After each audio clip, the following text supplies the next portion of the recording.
আপনার নাম কি আম্মু? সাফানা জুমাইমা। মাশাআল্লাহ, অনেক সুন্দর নাম। আপনার মনটা ভালো? হ্যাঁ, ভালো। আলহামদুলিল্লাহ বলেন। আলহামদুলিল্লাহ। আমার মন ভালো। আমার মন ভালো। আচ্ছা, বাসার সবাই ভালো আছে আপনার? আলহামদুলিল্লাহ, ভালো আছে। মাশাআল্লাহ, মাশাআল্লাহ।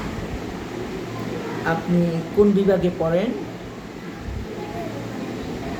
আরবি। আরবি কোন বিভাগে পড়ছেন? আরবি একটা ছড়া। নাজারায় কোরআন পড়ছেন। কি পড়ছেন আপনি? নাজারায় কোরআন নিয়েছেন, তাই না? কিছুদিন হলো আপনি কোরআন নিয়েছেন। কোরআন পড়তে কি আপনার ভালো লাগে? মাঝে মাঝে ভালো লাগে, মাঝে মাঝে ভালো লাগে। তাই?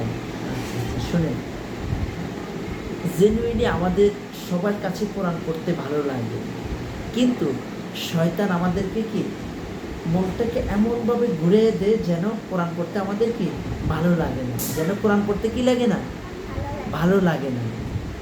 তো আমরা শয়তানকে ধোঁকা দিয়ে শয়তানের সাথে আড়ি করে আমরা কোরআনকে ভালো লাগার মতো করে পড়বো ইনশাআল্লাহ। পারবো না ইনশাআল্লাহ?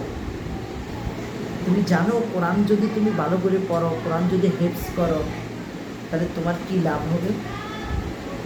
অনেক লাভ হবে, তোমার অনেক উপকার হবে। তোমার কথা বুঝতে পেরেছো? তোমার কি হবে? অনেক লাভ হবে, অনেক উপকার হবে।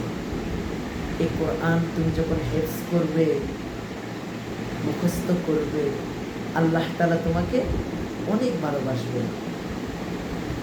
এই কোরআনের মধ্যে আল্লাহ তাআলা যতগুলো আয়াত দিয়েছে, মৃত্যুর পরে তোমার স্থানকে আল্লাহ তাআলা ওই কোরআনের আয়াত সমপরিমাণ বাড়িয়ে দিবে। সুবহানাল্লাহ। জান্নাতের মধ্যে কত শান্তি পাবে তুমি, কোনো কষ্ট নেই, কোনো কি নেই, কষ্ট নেই। শুধু দুনিয়াতে কষ্ট, শুধু কোথায় কষ্ট? দুনিয়াতে একটু কষ্ট, একটু কি কষ্ট, একটু কষ্ট কি ওই যে শয়তান যখন তোমার মনের মধ্যে একটু এলোমেলো করবে কোরআন না পড়ার জন্য, তখন একটু কষ্ট। আর এটা চলে গেলে তখন তোমার কাছে কি কোরআন পড়তে কি লাগবে, ভালো লাগবে, মজা লাগবে।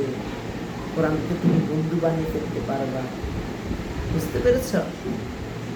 তাহলে আম্মু মন দিয়ে প্রাণ দিয়ে ভালো করে কোরআন পড়বে ইনশাআল্লাহ। বলো হ্যাঁ। তাহলে ইনশাআল্লাহ আমাকে খুশি করার জন্য না, কাকে খুশি করার জন্য পড়বে? আল্লাহকে খুশি করার জন্য। কাকে খুশি করার জন্য?